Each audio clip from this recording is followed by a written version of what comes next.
டெல்லியில் நல்ல வெயில் வந்து ஸ்டார்ட் ஆகிடுச்சுங்க.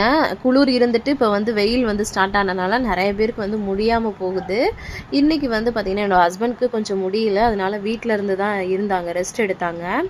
ஸோ அவங்களுக்கு வந்து நல்லா மிளகு ரசம் வந்து பண்ணிவிட்டு அது கூட சொரக்காய் கூட்டு தான் வந்து பண்ணியிருந்தேன். அம்மாச்சிக்கு மதியம் லஞ்சுக்கு வந்து பேக் பண்ணி கொடுத்துட்டு ஹஸ்பண்ட்க்கு வந்து ரசமும் அது கூட வந்து சாதம் போட்டுட்டு அதுக்கப்புறம் சொரக்காய் கூட்டையும் போட்டு இந்த மாதிரி கிண்டி அவங்கக்கிட்ட கொடுத்துட்டேன்.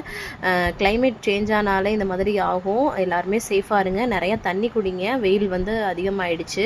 அப்புறம் ஈவினிங் டயத்தில் பையனும் ஹஸ்பண்டும் போயிட்டு கடைக்கு போயிருந்தாங்களா, பால் அதுக்கப்புறம் ஃப்ரூட்ஸ் ஆப்பிளும் வாழைப்பழமும் வாங்கிட்டு வந்திருந்தாங்க. அதுக்கப்புறம் ஹோலிக்கு வாங்கின ஸ்வீட் அந்த இது இருந்தது, அதை தான் வந்து சாப்பிட்டுட்டு இன்றைக்கி டே இப்படி தான் வந்து போச்சு. நம்மளோட மினி விலாக்ஸ்லாம் பார்க்குறவங்க நம்ம லாங் வீடியோஸ் வந்து போஸ்ட் பண்ணியிருக்கோம், செக் அவுட் பண்ணி பாருங்கள், கண்டிப்பாக உங்களுக்கு பிடிக்கும். செக் அவுட் பண்ணி சப்ஸ்கிரைப் பண்ணி சப்போர்ட் பண்ணுங்கள். தேங்க்ஸ் ஃபார் வாட்சிங் ஃப்ரெண்ட்ஸ், பாய்.